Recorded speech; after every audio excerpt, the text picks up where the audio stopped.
Jika hari ini hatimu terasa sesak dan langkahmu terasa berat, berhentilah sejenak. Mari kita bicara tentang jalan pulang. Assalamualaikum warahmatullahi wabarakatuh. Kita mungkin pernah mengira bahwa hidup ini akan berjalan sesuai rencana. Tapi semakin dewasa kita belajar bahwa hidup bukan tentang apa yang kita rencanakan, melainkan tentang bagaimana kita menerima semua yang Allah tetapkan.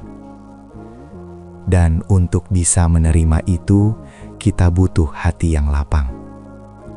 Hati yang lapang bukan berarti bebas dari luka. Justru, ia tahu bagaimana memeluk luka dengan sabar, memaafkan kenyataan dengan ridho, dan terus berjalan dengan doa. Ia tak mengingkari rasa sakit, tapi ia tak mengizinkan sakit itu menguasai dirinya. Ada yang jatuh berkali-kali dalam hidup, tapi tak kehilangan iman. Mengapa? Karena mereka memiliki satu hal yang langka, hati yang dilapangkan oleh Allah. Hati yang tetap percaya meski dikecewakan. Hati yang tetap tenang meski dunia bergejolak. Setiap air mata yang jatuh karena kecewa pada takdir adalah bagian dari penyucian jiwa. Jangan anggap air mata itu sia-sia.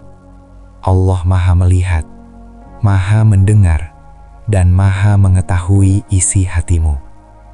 Bahkan keluhan yang hanya terucap dalam batin telah sampai ke langit sebelum engkau menyadarinya. Maka tenangkan dirimu, wahai jiwa yang gelisah. Jangan biarkan sempitnya dunia mempersempit hatimu, karena Rabb-mu tidak pernah menetapkan sesuatu tanpa maksud. Bahkan ketika engkau tidak paham secara logika, Dia sedang mempersiapkan sesuatu yang lebih baik dari yang engkau harapkan. Tidak ada kekuatan selain darinya, dan tidak ada kelapangan hati kecuali dari izinnya. Maka, mohonlah dengan sungguh, Ya Allah, jangan biarkan aku terjerat dalam kecewa. Jangan biarkan aku menyimpan benci pada takdir-Mu. Lapangkanlah dadaku, agar aku mampu menerima, menjalani, dan mensyukuri setiap ketetapan-Mu. Karena pada akhirnya, kita semua akan kembali kepadanya. Dan saat itu tiba, hanya hati yang tenang, yang ikhlas, dan yang pasrah, yang akan mampu menjawab pertanyaan malaikat dengan yakin. Maka, mari kita siapkan itu mulai dari sekarang, dengan ikhlas, sabar, dan doa yang tak pernah henti. Doa seorang hamba yang ingin tunduk. Di tengah gelapnya malam dan sunyinya hati, seorang hamba bersujud bukan karena dunia yang menggembirakan, tapi karena hidup yang melelahkan. Tangis yang tertahan akhirnya jatuh juga. Hanya kepada Allah ia memohon, Ya Rabb, lapangkan hatiku. Setiap takdir yang datang tak selalu bisa diterima dengan mudah. Ada yang datang sebagai luka, ada yang menghantam seperti badai. Tapi sang hamba sadar, semua datang dari Yang Maha Tahu, dan hanya hati yang lapang yang mampu bertahan. Hidup tak selalu sesuai rencana. Banyak harapan yang terhempas, banyak doa yang belum terkabul. Namun hati yang ridho akan selalu percaya bahwa Allah menunda bukan untuk menghancurkan, melainkan untuk meluruskan arah kita yang mungkin sempat melenceng dari hakikat keberadaan kita. Dalam kesendirian, dalam tangis yang sepi, hamba itu tak mengutuk, tak menyalahkan. Ia tahu hatinya harus dilapangkan agar bisa memahami maksud dari jalannya. Ia tahu ini bukan tentang kenapa, tapi tentang bagaimana ia bisa ikhlas. Lapangnya hati bukan berarti tidak merasakan sakit, tapi ia memilih untuk tidak melawan arus takdir yang sudah digariskan oleh sang arsitek semesta. Ia memilih percaya bahwa skenario Allah adalah satu-satunya yang sempurna, meski tak sesuai keinginan egonya. Dan ketika seorang hamba berserah dalam sujud, ia sedang belajar melepas keakuan. Ia sedang berkata, "Aku tidak tahu apa yang terbaik untukku, maka tuntunlah aku dengan cahayamu." Ia sedang mengakui bahwa dirinya hanyalah debu kecil di hadapan kecerdasan Sang Pencipta yang melampaui segalanya. Dalam diamnya bumi, dalam gelapnya malam, langit menjadi saksi. Malaikat mencatat setiap tetes air mata yang jatuh dalam munajat penuh pengharapan. Tidak ada air mata yang sia-sia di hadapan Allah. Doa itu tak selesai dalam satu malam. Ia adalah proses yang harus diulang. Sebab melapangkan hati bukan perintah satu kali, tapi ia adalah perjalanan yang harus dilalui setiap hari dengan sabar dan iman. Sang hamba berkata, "Ya Allah, aku tidak ingin menjadi hamba yang hanya ridho pada takdir yang indah, tapi biarkan aku menjadi hamba yang juga ikhlas saat takdir itu pahit. Karena sejatinya semua yang dari Allah pasti baik." Hanya kadang kacamata logika kita terlalu sempit untuk menerima kebesaran rencananya.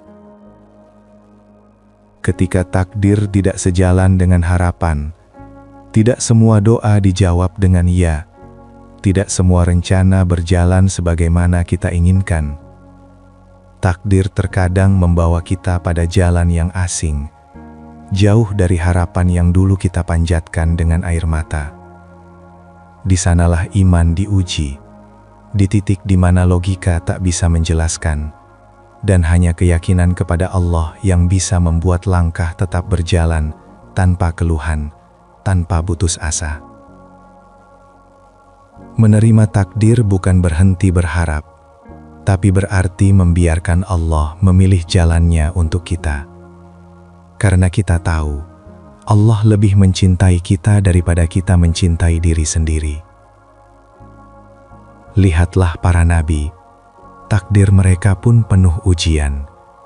Nabi Ayub diuji dengan penyakit, Nabi Yusuf dengan pengkhianatan dan penjara, bahkan Nabi Muhammad dengan duka kehilangan dan hinaan manusia.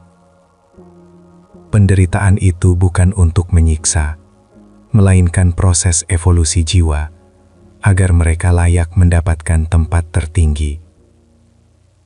Mereka tidak pernah membenci takdir.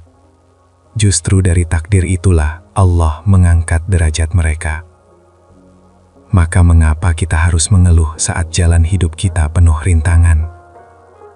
Mungkin kita terlalu sering bertanya, "Kenapa aku?" Padahal seharusnya kita bertanya, apa pesan Allah di balik semua ini? Dalam setiap sakit ada pelajaran, dalam setiap kehilangan ada pengganti yang lebih baik. Tapi itu hanya bisa dilihat oleh hati yang lapang, bukan hati yang sempit oleh keluh kesah. Allah tidak pernah menzolimi hambanya. Bahkan dalam ketetapannya yang pahit, tetap ada kasih sayang. Kita saja yang sering tidak sadar. Maka tugas kita bukan memprotes takdir, tapi mengasah hati agar bisa menerimanya. Karena takdir tidak akan berubah secara fisik, tapi hati kita bisa tumbuh lebih kuat dan dewasa melalui tekanan tersebut. Dan ingatlah, seringkali takdir yang paling berat justru menjadi jalan pintas menuju kedamaian abadi bila kita sabar dan ridho. Ikhlas itu bukan pasrah buta, tapi percaya penuh. Banyak yang mengira bahwa ikhlas itu pasrah tanpa usaha.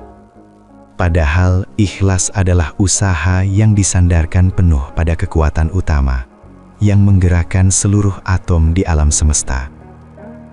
Ia bukan lemah, tapi justru tanda kekuatan hati yang tertinggi.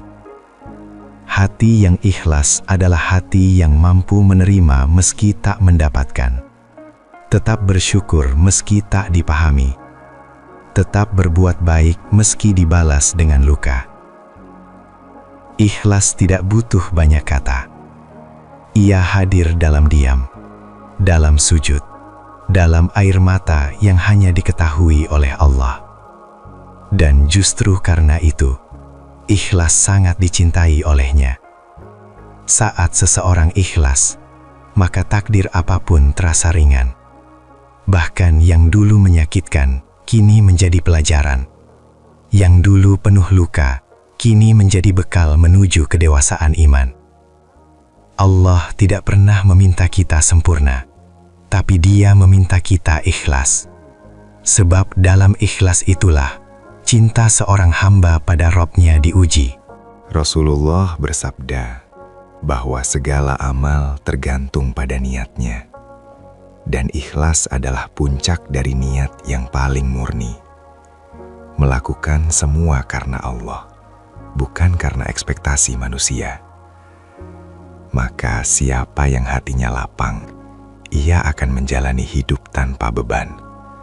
Sebab ia tahu semua yang ia lakukan semata-mata untuk Allah, bukan untuk mendapatkan balasan fana dunia.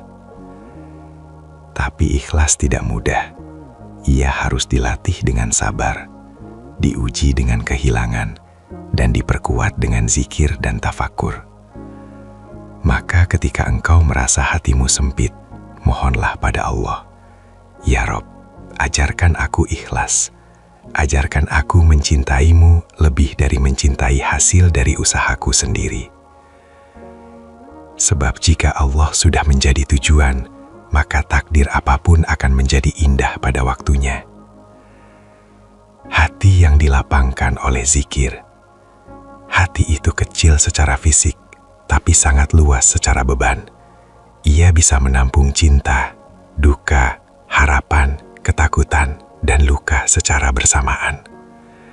Maka tak heran saat hati penuh ia bisa terasa sesak dan gelap. Allah tidak membiarkan hambanya berjalan sendiri. Ia memberikan penawar atas sesaknya hati, yaitu dengan zikir. Ingatlah, hanya dengan mengingat Allah, hati menjadi tenang. Zikir bukan sekedar lafaz. Ia adalah metode untuk menyelaraskan kembali frekuensi jiwa kita dengan Sang Pencipta. Ia adalah cara hati berbicara, merintih, dan memohon agar dikuatkan. Ketika hati sempit, jangan cari pelarian, carilah tempat kembali. Dunia tak akan pernah mampu melapangkan dada. Hanya Allah yang bisa menenangkan yang bergelora. Zikir menghapus kegelisahan yang tak terlihat oleh sains. Ia adalah terapi jiwa yang melampaui logika materialis. Saat manusia tak bisa memahami keluh kesahmu, Allah lah yang mendengar rintihan terdalammu. Lapangnya hati tidak lahir hanya dari analisis duniawi, tapi dari rasa yang dikuatkan oleh iman. Dan iman itu hanya tumbuh jika hati terhubung dengan Allah melalui zikir dan ibadah yang khusyuk. Rasulullah adalah manusia yang paling berat ujiannya, tapi beliau tidak pernah gelisah karena hatinya penuh dengan ingatan kepada Allah. Zikir menjadikan beliau sabar dan tegar. Maka siapapun yang ingin hatinya lapang, jangan jauh dari zikir. Jadikan tasbih, tahmid, dan istighfar sebagai teman di perjalanan hidup ini. Zikir bukan hanya untuk waktu senggang, tapi zikir adalah kebutuhan biologis bagi jiwa. Sama seperti tubuh butuh makan, hati butuh zikir agar tidak mati secara spiritual. Dan ketika hati sudah dipenuhi oleh zikir, takdir apapun akan terasa lebih ringan, karena hamba itu yakin bahwa Allah selalu bersamanya. Sabar yang menjadi penopang. Setelah ikhlas, pelengkapnya adalah sabar. Karena tidak semua yang kita terima dari takdir itu datang seketika. Kadang butuh waktu, kadang harus melewati banyak luka.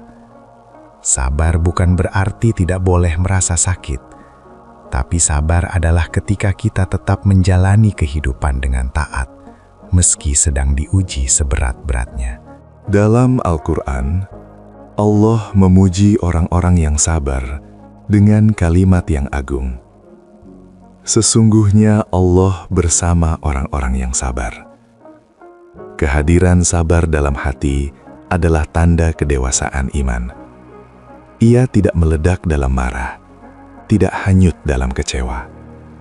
Ia tahu bahwa setiap ujian ada batas waktunya. Sabar melatih kita untuk tidak tergesa-gesa menyimpulkan takdir sebagai sesuatu yang buruk. Ia membuat kita menanti janji Allah dengan tenang dan penuh harap, karena yakin bahwa balasan bagi yang sabar itu tanpa batas. Tapi sabar tidak akan datang begitu saja. Ia harus dilatih sejak hal-hal kecil, dari menahan amarah, menunda keinginan, hingga memaafkan yang menyakiti. Rasulullah bersabda, sabar adalah cahaya. Ia menerangi hati yang gelap oleh kesulitan dan membuka jalan keluar ketika semua terasa buntu secara logika. Dalam sabar, kita belajar bahwa menangis itu manusiawi dan tidak dosa. Tapi jangan biarkan air mata menghanyutkan keyakinan kita. Biarkan ia menjadi penyubur kepercayaan kepada takdir Allah. Hamba yang sabar akan selalu melihat ujian sebagai cara Allah menguatkan, bukan menghancurkan. Maka meski jalannya berat, ia tetap melangkah tanpa menyesali takdir. Dan ketika Allah melihat hamba bersabar, Allah akan balas dengan sesuatu yang lebih indah dari yang ia bayangkan. Jika bukan di dunia, maka pasti di akhirat. Ketika hati ingin menyerah, ada saatnya kita merasa ingin berhenti. Bukan karena lemah, tapi karena terlalu lama bertahan. Dunia terasa sempit, doa terasa tak naik ke langit. Hati ingin menyerah. Tapi justru di saat itu, Allah sedang mengajarkan makna tawakal. Berserah bukan karena tak punya daya, tapi karena menyadari bahwa hanya Allah yang punya kuasa penuh atas segala. Menyerah kepada dunia berbeda dengan berserah kepada Allah. Yang pertama akan menenggelamkan, yang kedua justru menyelamatkan. Hati lelah, tapi jangan pernah berpaling dari tempat kembali. Allah tak pernah menolak hambanya yang pulang, walau ia penuh luka dan air mata. Dalam keputusasaan, seringkali ada cahaya yang muncul tiba-tiba.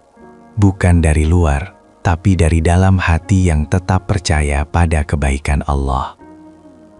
Ketika semua jalan tertutup, jangan lupa bahwa doa adalah jalan yang tidak pernah diblokir oleh siapapun. Allah tidak pernah bosan mendengar.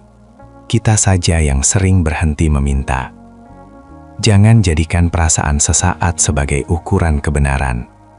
Kadang kita merasa tak didengar, padahal Allah sedang mengatur waktu yang tepat untuk mengabulkan.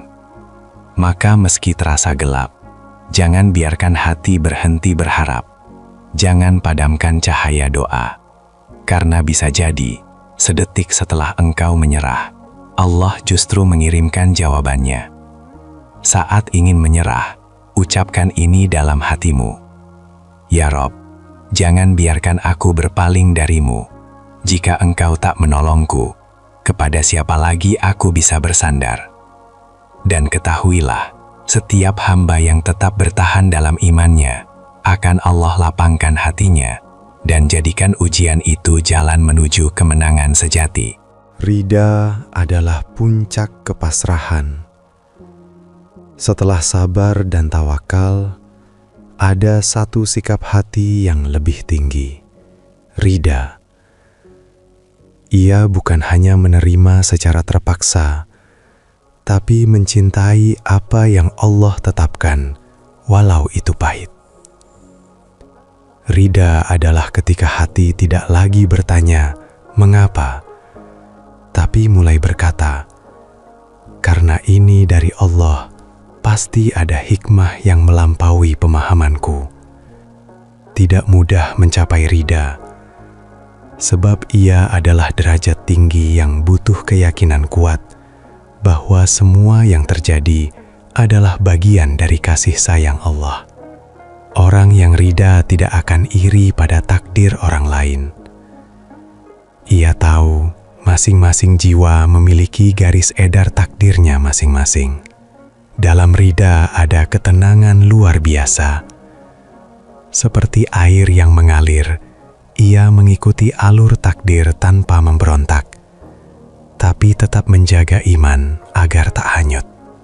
Rasulullah bersabda, "Barang siapa ridha terhadap ketetapan Allah, maka Allah akan ridha kepadanya. Maka jika engkau ingin Allah mencintaimu, belajarlah mencintai apa yang Allah pilih untukmu.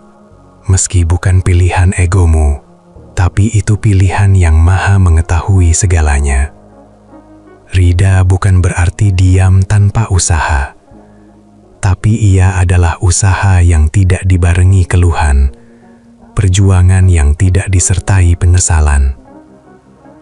Hati yang ridha tidak mudah diguncang oleh musibah, karena ia sudah meletakkan semua harapan hanya pada Allah. Dan ketika ridha sudah tumbuh dalam hati, maka dunia tak lagi menakutkan. Takdir apapun akan menjadi bagian dari syukur, bukan beban dalam hidup. Ujian yang membentuk hamba pilihan. Tidak semua orang diuji dengan beratnya kehidupan. Tapi siapapun yang diuji, berarti Allah sedang mengarahkan dirinya pada kemuliaan. Ujian adalah tanda bahwa Allah masih memperhatikan dan ingin mengangkat derajat hamba. Dalam hidup ini, ujian tidak datang untuk menghancurkan, tapi untuk membentuk. Sebagaimana materi yang ditempa dengan tekanan tinggi agar menjadi permata, demikian pula hati seorang mukmin ditempa agar menjadi kokoh. Kita tidak pernah tahu kualitas iman kita jika tidak diuji. Ujian memperlihatkan siapa yang benar-benar berserah, siapa yang hanya berharap saat diberi nikmat. Allah tidak menguji di luar kemampuan. Ujian itu ditakar, diukur, dan dipilihkan sesuai dengan daya tahan hambanya. Maka tidak ada alasan untuk merasa bahwa kita tak sanggup. Rasulullah bersabda bahwa orang yang paling berat ujiannya adalah para nabi, lalu orang-orang setelah mereka sesuai kadar imannya. Semakin besar ujian, berarti semakin tinggi pula nilai kemuliaan yang Allah siapkan. Setiap kesedihan ada ujungnya. Setiap air mata ada balasannya. Allah tidak akan membiarkan satu luka pun tanpa pahala jika kita bersabar dan ridho. Jangan iri kepada mereka yang hidupnya tanpa tenang, tanpa badai. Bisa jadi Allah sedang menunda ujian mereka, atau justru sedang menguji kita dengan jalan berbeda. Ujian itu bukan hukuman, melainkan bentuk cinta karena Allah ingin kita kembali. Dia ingin kita lebih dekat, lebih tunduk, lebih berserah. Maka jangan benci takdir yang menyakitkan. Bisa jadi itu adalah jalan tercepat untuk sampai kepada Allah. Dan siapa yang sampai kepadanya maka tak ada lagi kehilangan yang perlu ditangisi. Jika hati kita dilapangkan oleh iman, maka setiap ujian akan terasa sebagai pelajaran. Setiap air mata menjadi penyuci kesalahan, dan setiap kehilangan menjadi sebab bertemunya kita dengan harapan yang baru. Menggantungkan harapan hanya kepada Allah. Dalam hidup kita, sering menggantungkan harapan kepada sesama manusia. Kita berharap pada bantuan, pada janji, pada perhatian, hingga akhirnya kecewa saat semua itu tak terpenuhi. Tapi ketika kita belajar menggantungkan harapan hanya kepada Allah, hidup akan terasa lebih ringan, karena Allah adalah satu-satunya entitas yang tidak akan mengecewakan. Allah Maha menepati janji. Ketika Dia berjanji bahwa setelah kesulitan ada kemudahan, maka itu adalah kepastian hukum alam spiritual. Manusia bisa lupa, bisa ingkar, bisa meninggalkan. Allah tidak. Dia selalu hadir. Bahkan sebelum kita meminta, Dia sudah tahu apa yang kita butuhkan. Maka ketika hatimu sempit karena harapan pada manusia tak kunjung terwujud, alihkan hatimu kepada Yang Maha Pemberi harapan sejati, Allah. Meminta kepada Allah bukan tanda kelemahan, tapi tanda keberanian iman. Jangan letakkan harapan pada makhluk yang juga penuh kelemahan. Letakkan harapanmu kepada Zat yang menciptakan takdir dan yang menguasai segala hukum probabilitas. Terkadang Allah menunda keinginan kita agar kita bersandar penuh hanya kepadanya. Dia ingin kita menengadahkan tangan dan mengatakan, "Hanya Engkau ya Allah." Dan ketika kita sudah tidak berharap pada siapapun selain Allah, saat itulah bantuan dari langit datang dalam bentuk yang tak terduga. Karena harapan yang digantungkan kepada Allah tidak akan pernah sia-sia. Bahkan jika tidak terkabul di dunia, pasti akan menjadi cahaya di akhirat. Jika ia baik, maka seluruh tubuh baik. Itulah hati. Maka jagalah ia, bersihkan ia, lapangkan ia. Dunia terlalu singkat untuk diisi dengan keluh kesah. Waktu kita di dunia terlalu sempit untuk dihabiskan dengan menolak takdir. Terimalah semua yang datang dengan husnuzon pada Allah. Jika kita telah menerima semua dengan lapang, maka kita akan menjadi hamba yang tenang, damai, dan siap bertemu Allah kapan saja. Karena pada akhirnya, bukan soal bagaimana hidup ini berakhir, tapi bagaimana kita bisa menerimanya dengan hati yang penuh ketundukan dan cinta kepada Rabbul Alamin. Wahai jiwa yang letih dengan kehidupan, jangan biarkan hatimu sempit oleh dunia. Jangan biarkan takdir yang pahit menjadikanmu jauh dari Allah. Justru di sanalah Allah ingin engkau pulang. Takdir adalah misteri, tapi iman adalah cahaya yang menuntun kita di dalamnya. Maka teruslah melangkah meski tertatih, karena Allah melihat setiap perjuanganmu. Dunia ini bukan tempat keabadian. Semua rasa sakit, kehilangan, dan kekecewaan akan berakhir. Tapi cara kita menghadapinya akan menentukan di mana tempat kita kelak di keabadian yang sesungguhnya. Hati yang lapang bukan hanya untuk dunia ini. Ia akan menjadi cahaya dalam kegelapan, penenang dalam hisab, dan pemberat dalam timbangan amal. Maka mintalah kepada Allah, "Ya Rob, lapangkanlah hatiku bukan hanya sekali, tapi setiap hari dalam sujud-sujud panjangmu. dalam setiap tangis yang jatuh diam-diam. Karena hanya Allah yang bisa menjadikan dada yang sesak menjadi lapang.